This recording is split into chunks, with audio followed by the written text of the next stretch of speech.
Hi, my name is Sean Ennis from Ennis Management, and this weekend I've had a lot of really great conversations with a lot of different artists and a lot of artist interviews.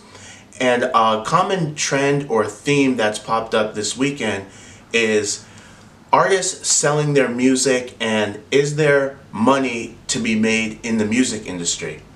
Now, there's a sense of frustration for an up-and-coming artist who maybe doesn't have all the information and isn't as experienced within the music industry when they get told by someone who does have more information that, hey, you know, in today's digital music climate, people are not purchasing music.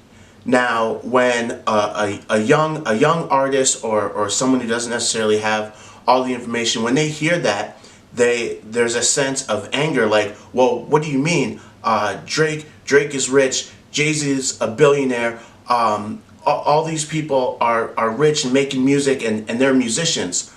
So what I mean when I say, look, instead of right now, when you're building a brand, instead of your focus being on, hey, buy my music, what I promote and what I teach and what I believe is that as a musician, you need to be focusing on building a brand right now and becoming as popular and liked as an artist as you possibly can, and develop different products and services that you could sell and combine with your music, and especially your live performances and your touring.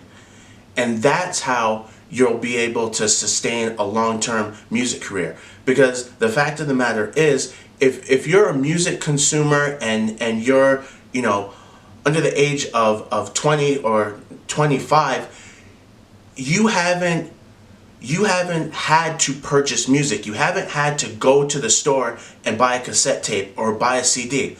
You haven't. You've gone on streaming platforms and listened to music for free. You watch music videos on YouTube for free. So you don't have to purchase music. Now, the great thing about the current system is that as a musician, you get credit for each of your transactions. So for every stream, you're going to make some money. For every YouTube view, you're going to make some money. Every download, you're going to make some money. And if, hey, someone does purchase, you know, the 99-cent song from iTunes or the album for 10 bucks or whatever, sure, then you get a percentage of that sale as well. But if you really pay attention to people's first week releases, the focus is always predominantly on their streaming numbers, and then they'll usually say the actual amount of sales, which even for top headlining major label artists is really low compared to what it was in the physical age, you know, 20 years ago when people were purchasing CDs. Now, that being said, the music industry is still in a really, really great place, a multi-billion-dollar industry with performances, people touring, people purchasing tickets. Festivals have, in recent times, have become really, really huge. So these are a great opportunity for artists to go and perform in front of really large events, and different companies are getting involved to put on more of these events, as well as the ease of travel for musicians to go all across the country and also leave out of the United States to go and perform for your fans. And with the streaming platforms, you get a lot of information, metric data, so that you can see, hey, I got a bunch of fans streaming my song in Europe. Let me see where they're at. Okay, let me network out there with a venue and put on a show, book a flight, and now you can go perform where your fans are.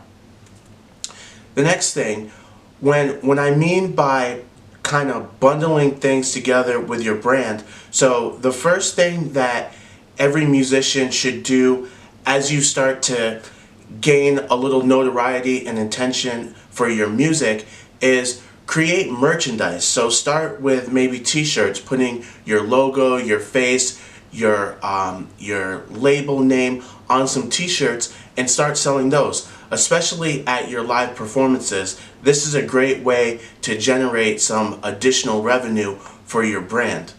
And you can move further in terms of branding. You can do pins, hats, stickers, memory discs with your music, hoodies. You know, really anything that you can brand that is connected to your music.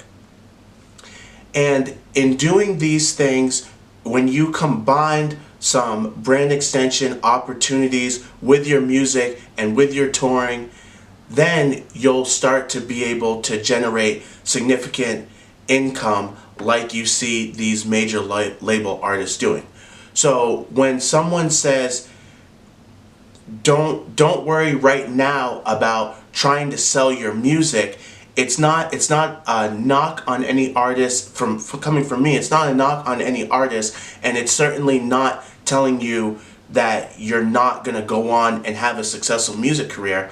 I just feel as an unsigned independent artist, right now your goal should be to get your music in front of as many eyes and ears as possible, whether or not people are purchasing your music, and also to make sure that you're getting on stage as much as you possibly can to develop a terrific live show and also interact with fans and build your fan base.